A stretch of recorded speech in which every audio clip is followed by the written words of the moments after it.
Hey guys. No, I'll field this one, Matthew. Okay, go ahead. Yeah, Yeah. keep that in there.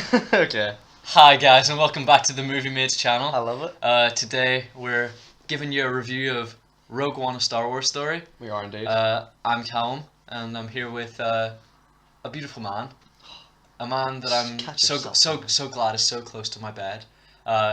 It's a certain Matthew. Oh, hi everyone. It's really nice to see Callum do the intro. Yeah, He's a lovely man. I wish you all I could I know thought him I'd just personally. throw him a surprise because he always asked me if I wanted to do the intro, and today he was a piece of shit and didn't ask. So I just thought I'd leap in, and I hope he has a fun time editing this. I can't wait. I will laugh back at this, I think, because I just love the podcast. Catch yourself. Catch yourself on. Callum, what are we going to be discussing today? I already said Rogue One: The Star Wars Story. Rogue One, the Star Wars story it is. Yeah. Full spoilers for this, guys, and it'll be very similar to the layout of the structure of the Han Solo review, chronological, and everything, really. Yeah. So, without further ado, Callum, do you want to give us your overall thoughts? Or do you want I suppose I'll start at the beginning. The very to... beginning. The very beginning? The absence of an opening crawl. What? I know, unheard of in a Star Wars film. At this point, indeed, yeah. It was shocking to see. I liked it. I mean, not that shocking to see because I'd only seen one Star Wars film before that. But no, it was refreshing, I think. You know, we've had this discussion about Solo, whether Solo was needed. I think this film, like, I'm happy with it. Like, I think it probably was needed. I definitely don't think it's needed, but like this is different from Solo in that like it enriches the continuity, and like provides meaningful context for the events of Episode 4, whereas just Solo was entirely unnecessary, convoluted, and sort of contradicted a lot that we knew about Star Wars. Absolutely. Like all this does is add like a rich backstory to how Leia got the plans for the Death Star. Yeah. It doesn't do anything that confuses or muddles or contradicts. Mhm. So I think everything that it does is positive. I agreed. I think this film is beautifully shot. Yeah, Especially 100% agreed. the landscape on like Gale and Urso's farm Yeah. and stuff. Ooh, another tidbit of director woes. Oh, who directed this? It was quote unquote directed by Gareth Edwards, and then this was a complete production nightmare. It was apparently a complete disaster, really. You can't tell, really. No, you can't tell at all, really, other than the lack of character development, which I guess was issues with the script. There's a lot of characters in this. But he directed a significant part of it, and then a significant part of it was, quote unquote, overseen by Tony Gilroy, but really he was just usurped as a director. Mhm. I didn't even notice you were wearing shoes, Matthew. I have a strict no shoe rule I in this room. forgot. In this room, Matthew just throws caution to the wind. He's currently playing with his shoes on my floor. What a guy. I'm sorry. Moving on. Moving on. Yeah, but this film was beautifully shot, though, wasn't it? Like, especially the last battle, or just the third act in general. I'm a big fan of. I think it's probably the most impressive and biggest scale third act battle I've maybe seen ever. Yeah.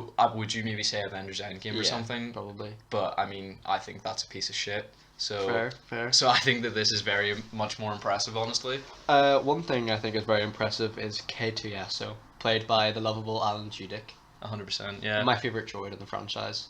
I mean, he's like the only good one. Yeah. R2D2's good because like he can't be annoying because he doesn't speak. Yeah. But I mean, I don't think I'm alone in thinking that C-3PO is annoying. I like C-3PO, but he's probably not as good as K2SO. Yeah, and L3 is nightmare. Congratulations, you are being rescued. He reminds me of Baymax a little Please bit. do not resist. Yeah, he reminds me of Baymax a little bit. Oh yeah, you didn't know he does? Yeah, that's a great comparison. I Thank you. fully agree with that. Yeah. Well done, son. Thank you, Papa. I think that if this is Ben Mendelsohn's only Star Wars film, they've really messed up. He's a great actor. Obviously, from what it appears, it appears that he died on Scarif with the rest of them. Mhm. But I'd like to think not. I mean, I don't know why at the end. I presume that's why at the end, Cassian sort of stops Jin from like delivering the final blow, just in case they wanted to bring him back and they could like, do something else like with his character. you know, be bullshit artists and say like, oh no, He's nah, not robot nah, legs. He's fine. Yeah, robot legs. Stick Yeah. some of them on him. He's good. I mean, it seems like you pretty much don't get out of these films without either like dying or getting a new limb. I respect that. Like, I not that I need him fit, but I respect that. Like, we'll just jump in it. Like, everyone dies. Oh I yeah, gotta respect that. Massive props to the film. I did say that exactly. Yeah, I can't believe they killed like the whole cast. This is sort of. Oh, I'll just say it now because it's relevant. I love how they portray the Death Star as like an inevitable, like impending doom, so to speak. Like, there's just no stopping it in this film, as we've seen, because it's a prequel. Yeah, Like, they get the plans, but ultimately, but that's like, the best they can do. it's a killing machine. Like, you know, Like, you know, they're just plebeian foot soldiers. Exactly. Like they can't physically. That's maybe a bit hyperbolic. No, but I know what you but you know, they can. All they can do is help the cause. They can't win it for them. yeah, like in the way that having Luke does. having like the Empire like kill off Jin and Cassian it's a bold move, as well as other characters. You know, like Donnie Yen and stuff. Yeah, we're gonna talk about those characters Let's too. do it. Let's do it. Well, That's it. first I want to talk about Grand Moff Tarkin, Oh yes. because I sat in this film, and obviously I hadn't seen the original trilogy when I saw this film, which, I mean, you don't need to have seen this film because this is a prequel for right before Episode 4. Yeah. So when the appearance of Peter Cushing came on screen, I didn't know Peter Cushing was dead. I didn't know who the character was, so I just thought this was a current actor, you know, playing this character. So I was like, right, cool. And then right after I came out of the cinema, I watched a review and everyone was like, ew, it was so gross, like seeing his, you know, CGI reconstructed face, like it looked wrong. And even now watching it with the context, I think it looks great. I think it looks. I think his face looks 10 times better than the CGI de-aged Robert Downey Jr. in Captain America Civil War. Really? I think that's like a hideous, you know, weird warped skin. Like this looked I good must to me. I think the Leia one's way better, but that's because they have a character to base it off. Because obviously, like, was Carrie Fisher still alive at 26? Carrie Fisher was alive, and they had like physical actors. Like they aren't entirely CGI creations. Like they specifically got an actress who looked a bit like Carrie Fisher, and then they just had to CGI manipulate her face, but like she still looked somewhat like Carrie Like, Fisher. the Carrie Fisher one's excellent. I'll give it that. But I'm pretty sure that the guy who did who portrayed Grand Moff Tarkin, I think they got him because his voice was so good, and I don't think he facially looked a lot like him, so I think they had to do a lot more CGI building of his face. But I'm still really impressed by it. Fair enough. Like, speaking of voices in this film, like, I think Vader sounds really weird. Yeah, I don't know what it the is. the line delivery was poor, and there was nothing like impressive or you know, sort of I don't even know where I'm going with that. You know, there's nothing it wasn't as threatening as I expected. Be careful not to choke on your aspirations, director. That's a Vader line. Awful pun. Pretty cool line though, I think.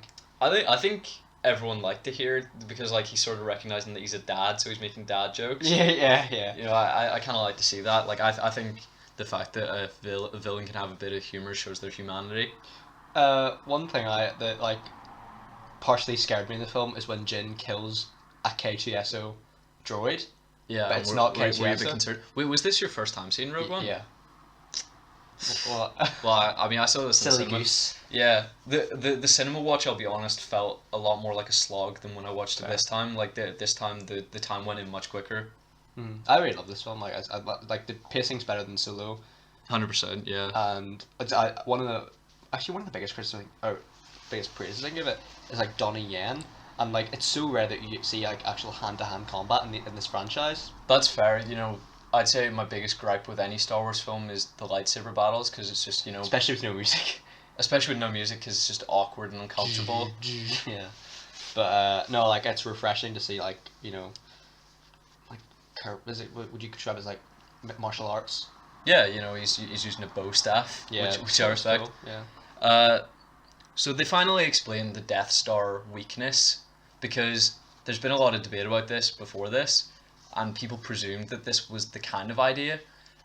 Even How I Met Your Mother, which I used to watch as a kid, like, you know, they speculated on that, and Ted, who's an architect, would say, you know, it wasn't the architect's fault. It would have been the contractor, if anything. You know, Wow. it was a little joke because he was an architect, but In this, obviously, it's confirmed that it was the architect's fault, but it was on purpose. Yeah, Gillen did it. People never realized, like, people never. I don't think people ever had the idea that the weakness was built on purpose. I think people always thought, oh, like the Empire's just fucked up. Yeah. But it's the like, why would you entrust such an important thing to someone who clearly doesn't want to do it? Yeah, I know. Like, why would you give him like no supervision? Like, he's just the architect for your death weapon. Yeah. And you just completely trust him. Yeah, like Gillen. Like, you literally killed his wife. Like, do you really think he's gonna like build your death machine and like make it 100% usable? I know. Like Galen he ensures Jin knows the code word to access the plans, which is Stardust. Yeah. But he doesn't know that she'll be the one to actually do it. So he just assumes that Jin will be there to know that the code is Stardust. So I guess like, it's quite strange that like he makes that assumption that she'll be on the mission herself and it won't be like some other member of the rebellion, But that's the only plot hole, really. I guess because like that was his nickname for her, and then he reiterated it in the message. I guess his goal, like, he didn't think the Death Star would be ready to destroy Jeddah. So I guess he thought that the message would be seen by all of the rebellion. But it ended up like Jin was the only person left alive having seen it. So. I guess he expected all of the rebellion to know the code word. Yeah. But I mean, if you're making a secret message anyway, just say, by the way, secret message. Secret like, don't implant a secret message into your secret message. Yeah, yeah. Like, no one knows that you've sent the message, so just go, oh yeah, by the way, Stardust.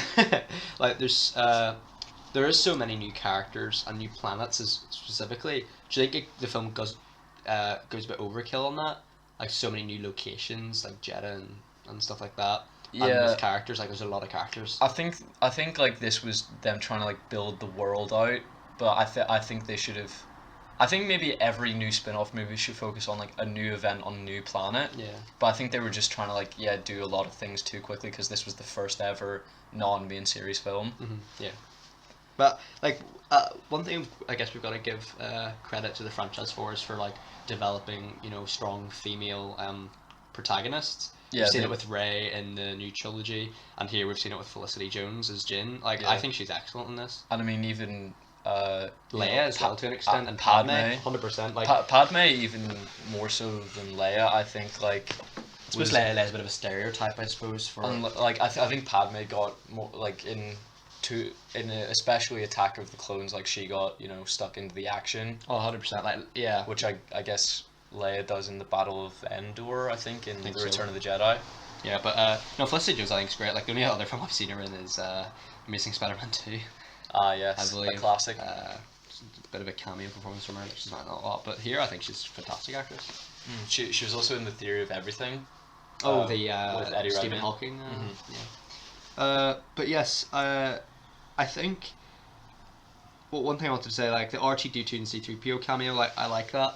I like how this film, explores new characters to build the world, as you put it, but also like simultaneously calls back. Exactly, as well put, and just the KTSO sacrifice, heartbreaking. I love KTSO. Yeah, again, programmed with that personality, couldn't give a shit. Alan Tudyk is my favorite voice actor. I love him. He's really even less than Kevin Conroy. Sorry, even more than Kevin Conroy. Yeah. Conroy's quite unconventional. He's good. Don't get me wrong. He's great at Batman. Great old character. Okay. Tudyk. Matthew's trying to dig himself out of a hole. Tudyk's a different beast. Tudyk doesn't do a lot of. Well, I mean, he does a bit. He was Iago in the newest Aladdin. He was Sonny in iRobot. He was good in that. He's also in Transformers 3. He's actually like a physical character in Transformers 3. You'll hate him in that. Oh really? Why? Yeah, just he's a over-exaggerated bodyguard for that might be funny. Yeah, I know it's funny. And then he plays Bruce Wayne's cousin in Powerless. Does he? Yeah. Yeah, he's in Alvin and the Chipmunks as Simone. What? Do you mean Simon? No, like, the way Simon becomes Simone? No? What? And Alvin and the Chipmunks Chipwrecked. He becomes a Spanish version of himself. Like Simone? Like you're saying Simone? Like Simone? Do you mean like Simone? What is that? Like, let me see. Simone? Okay, that says Simone, but like, does he become a woman? Like no. he becomes a I'm Spanish sorry, I prince. haven't seen Alvin and the Chipmunks Chipwrecked in a fair few years, Matthew. No. I couldn't rhyme the plot off for you. Okay, well, he is Simone. Uh, yeah, I'll pass Yeah, it. Simon's French alter ego French, after that's getting it. bitten by a spider that gives him lost memory of his life. Yep. That's Alan Tudyk. Wow, He's also they really nailed it with that. so yes, he's in that. He's also in Ice Age. He's King Candy in Wreck-It Ralph. Ah, yes, I do He's remember that. he's in Frozen. He's Superman in Justice League War. Oh, he's shit in that. Yeah. He's in Big Hero 6 as Alistair. Who the fuck's Alistair? Cray. Alistair Cray. The villain? Yeah. Ah. He's spoilers. he's in Zootopia. He's in Deadpool 2. Oh yeah, as a redneck. he plays one of the people that are saying like how they love to wipe their ass with baby wipes. And he's in Rick and Morty, as well as Chris in the episode of The Ricks Must Be Crazy. Don't know what episode that is. That one? Does that ring any bells? Yeah, it's the one where it's like the pocket universe within the pocket universe that like powers his car battery. Oh yes, yeah, that's a good one. Sorry, that was a bit of a tangent there on my love for Alan Tudyk. Any other points from you, buddy? I do have a few. Yeah, I mean the Death Star plans have already been made, so I don't know what the rebellion thinks they're getting from killing Gale and Urso. Like, you know, the guy gives him strict orders. The guy, like he gives Cassian strict orders, you know, to kill Gale and Urso. But what do they think they're gonna accomplish by doing that? Yeah, because the plan's already. Like, and they know for a fact that he's not an Imperial. Like, he's just an innocent architect that's been, you know, manipulated to do it. Yeah. And that he in fact has sent a message and, you know, wants to work with the rebellion. Yeah. So I don't know why that's the guy they want to kill. Like, if anything, you should kill Director Krennic. Oh yeah. 100%. Like, if you're just doing it to be vengeful, you would think you'd kill Director Krennic. Yeah, 100%. Like Gale of it. Yeah. 100%. Like, do you think that their plan was too easy for it to work? Because like literally their plan was steal costumes, enter the place with a Imperial droid, and then get like fights going on outside, and that worked. It seems very like, I don't know how to put this, but like school project sort of film plot director. Yeah. Like it seems like the director thought, okay, we'll disguise them and then like create a distraction sort of thing. That's quite a cliche, isn't it? I suppose in itself. It is. I really don't. I don't see how they had enough rebels to rival the Imperial army. Yeah. Because but I mean, what is the appeal of like people who are enlisted by the Empire? Like, why would Must be anyone? well paid. Maybe, like, I mean, I guess the idea of power, but There's bound to be some good that's stormtroopers not out there. that's not enough. Well, I suppose. Well, I mean, you know, it's a sort of, you know, this whole like, you know, the whole idea of Star Wars is that it's really a war, and you know, a lot of wars, you know, conscript innocent people who don't want to be there, and you know, if you desert, you're killed. Yeah. So I mean, I'm sure there's plenty of stormtroopers who, you know, don't deserve to die. Oh yeah, 100%. Like, I think probably one of my favorite shots from any film is when the Death Star goes into orbit. It's actually for the poster for the film. Is it on Scarif? Yeah, I think And so. it's just like in the blue sky and stuff. I thought that was amazing. Beautifully shot. Yeah. I don't know why you would tell Krennic the rebellion's plan.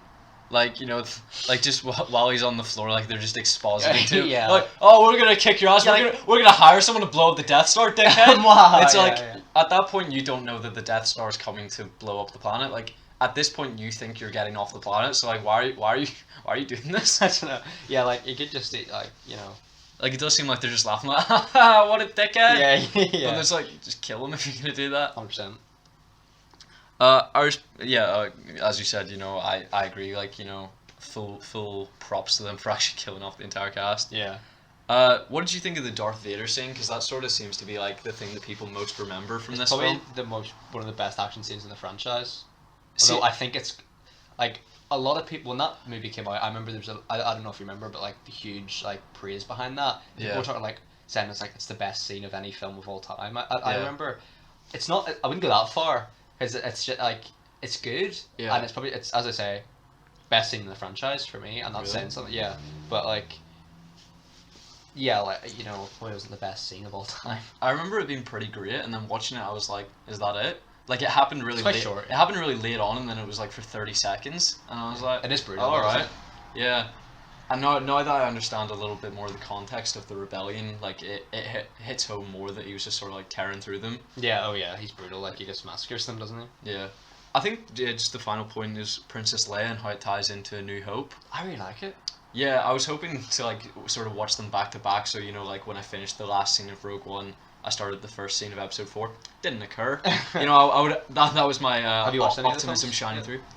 What? Have you watched any of those five films? Haven't got around to it. No, neither of you. No, no.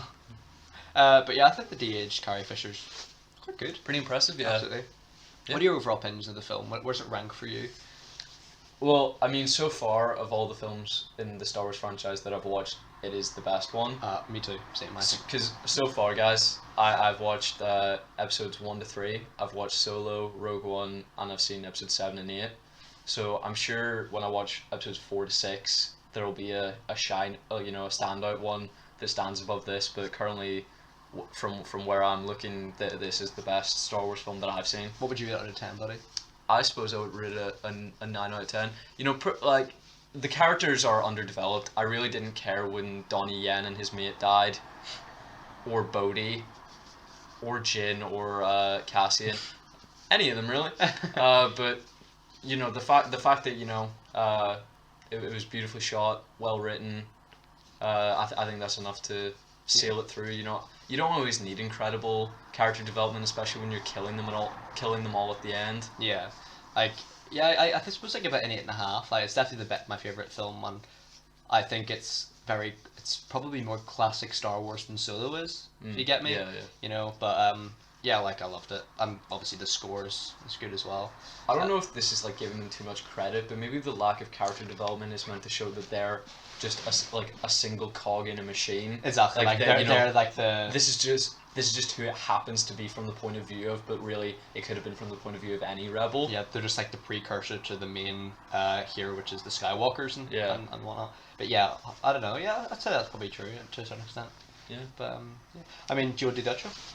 I'm good, Matthew. You can head on and do that. Yeah. Thanks, bud. Yes, Callum and I would like to thank you very much for listening. We really appreciate it, and of course for everyone who likes, subscribes, shares, comments. We really appreciate your support, honestly. And yeah, if this is the last episode you're watching before Christmas, Callum and I would like to wish you a Merry Christmas and a Happy New Year. We're hoping to kick off 2020 with new mics. New mics and high production value. New mics, high production value, and a load of videos. And guests. Oh yes, look forward to our first guest. We'll not give that away yet. Yeah. But we're hoping to get a few guests. Surprise! On next year. He's our friend and someone that you don't know, but you love him. Yeah, but yeah, guys, honestly, thank you so much for listening. We really do appreciate it. Okay, see you guys. Take care, and bye-bye. Bye.